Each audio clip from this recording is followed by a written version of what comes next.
ఇక కాళేశ్వరం ప్రాజెక్టుపై judicial enquiry వేస్తామన్నారు మంత్రి ఉత్తమ్ కుమార్ రెడ్డి. పిల్లలు కుంగడం అప్పటి సీఎం కేసీఆర్ నోరు మెదపలేదని, ఇప్పటి వరకు ప్రాజెక్టు 95,000 కోట్లు ఖర్చయిందన్నారు. త్వరలోనే కాళేశ్వరం ప్రాజెక్టు ఖర్చు 1,50,000 కోట్లకు చేరుతుందన్నారు. మేడిగడ్డతో పాటు అన్నారం బ్యారేజీకి కూడా నష్టం జరిగిందని, దానిపై కూడా పూర్తి స్థాయిలో సమీక్ష చేస్తామన్నారు ఉత్తమ్. మేడిగడ్డ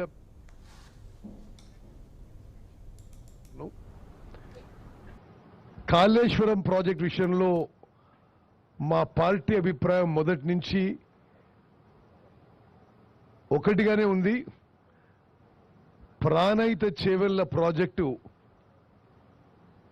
ఆనాడు కాంగ్రెస్ ముఖ్యమంత్రి రాజశేఖర రెడ్డి గారు శంకుస్థాపన చేసినప్పటిది. మీకు ఒకసారి ఆ అంకెలు కూడా చెప్తాను.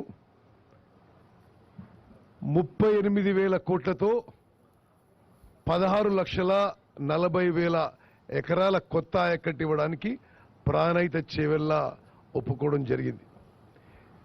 కట్టాలని ఆ ప్రభుత్వం నిర్ణయం తీసుకోవడం జరిగింది. మరి కాలువలు తోవడం జరిగింది.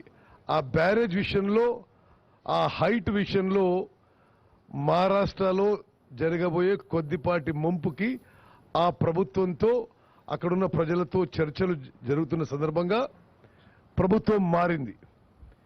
ప్రభుత్వం మారి బీఆర్ఎస్ ప్రభుత్వం వచ్చిన కొత్తలో అదే ప్రాజెక్టు నిర్మాణం చేయాలనే ఉద్దేశంతో ముందుకు పోయినారు. వాళ్ళు కూడా ఈ ఏ హైట్ కట్టాలి, ఎంత సబ్మర్జెన్స్ అవుతుంది, మరి 1,000 ఎకరాల, 2,000 ఎకరాల, 3,000 ఎకరాల, దానికి కంపెన్సేషన్ ఎట్లు ఇవ్వాలి, అక్కడ కొంత వాళ్ళు వ్యతిరేకించినా దానికి ఏ విధంగా సంజాయించాలనేది ముందు చర్చలు జరిగినాయి. అనుకోకుండా అకస్మాత్తుగా ఆ ప్లాన్ మొత్తం మార్చేసి మరి ఆ లొకేషన్ ప్రాజెక్ట్ కూడా మార్చేసి మేడిగడ్డ దగ్గర మరి ప్రాజెక్టు యొక్క లొకేషన్ మార్చేయడం జరిగింది. మార్చేసి ఆనాడు ఒక బ్యారేజ్ తుమ్మడిహట్టు దగ్గర అనుకుంటే మరి ఇక్కడ మేడిగడ్డ, సుందారం, సుందిల్లా, అన్నారం 3 బ్యారేజ్లు, లిఫ్ట్లు, మరి పెద్ద ఎత్తున ప్రాజెక్ట్ కాస్ట్ పెరగడం, మరి గత 10 ఏళ్ల పాటు జరిగిన విషయం మీకు అందరికీ తెలుసు. నేను ఒక విషయం గుర్తు చేస్తున్నా.